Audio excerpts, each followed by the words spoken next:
Si votre partenaire était juste votre colocataire, qu'est-ce qui changerait vraiment dans votre quotidien? Posez-vous la question honnêtement. Le lit? Les discussions? Les regards? Beaucoup de couples vivent ensemble, dorment ensemble, mais ne se rencontrent plus. Ce que je vais dire va déranger, parce que parfois, la vérité fait plus peur que la solitude. Aucun couple ne meurt d'un coup. Il s'éteint comme une braise qu'on oublie de nourrir. Au début, on se choisit, puis on se coordonne, puis on se tolère. Le couple devient une organisation, pas une relation. Vous ne vous posez plus cette question essentielle. Comment te faire plaisir aujourd'hui? Mais plutôt, comment éviter les problèmes? Et à partir de là, vous n'aimez plus, vous gérez.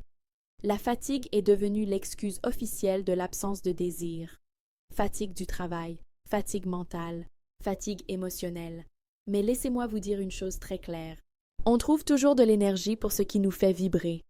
Quand le désir disparaît, ce n'est pas toujours la fatigue. C'est souvent la rancœur, les non-dits, les frustrations accumulées. Le corps se ferme quand le cœur est saturé. Une femme me dit « Je l'aime, mais mon corps ne réagit plus ». Et elle culpabilise. Elle pense être cassée, mais son corps ne ment pas. Le corps est souvent le premier à dire non quand l'âme est fatiguée de faire semblant. Le vrai danger commence quand votre partenaire devient prévisible. Vous savez comment il va réagir, ce qu'il va dire, ce qu'il ne fera pas. Le désir a besoin d'inconnus, pas d'habitudes figées. Quand tout est acquis, le désir s'éteint. On ne désire pas ce qu'on possède, on désire ce qu'on choisit encore.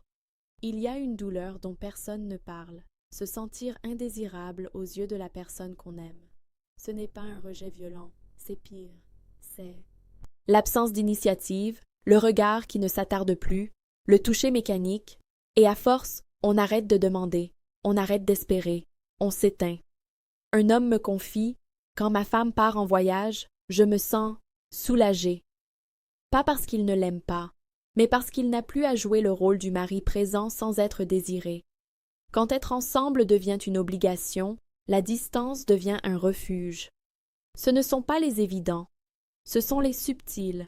Vous vous habillez mieux sans l'autre, vous fantasmez sans culpabilité, vous évitez les conversations intimes, vous vous sentez seul. Ensemble, la solitude à deux est la plus violente qui soit. Beaucoup de couples préfèrent le silence parce qu'ils ont peur de ce qu'ils pourraient découvrir.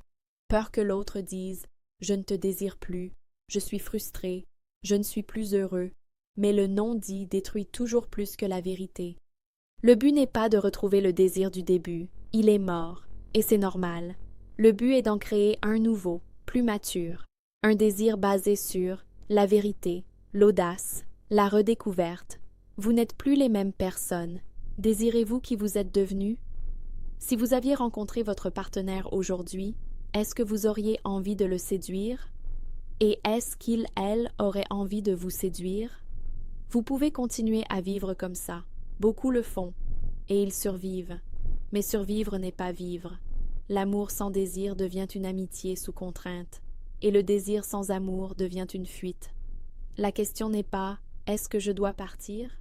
La vraie question est « suis-je encore vivant dans cette relation ?»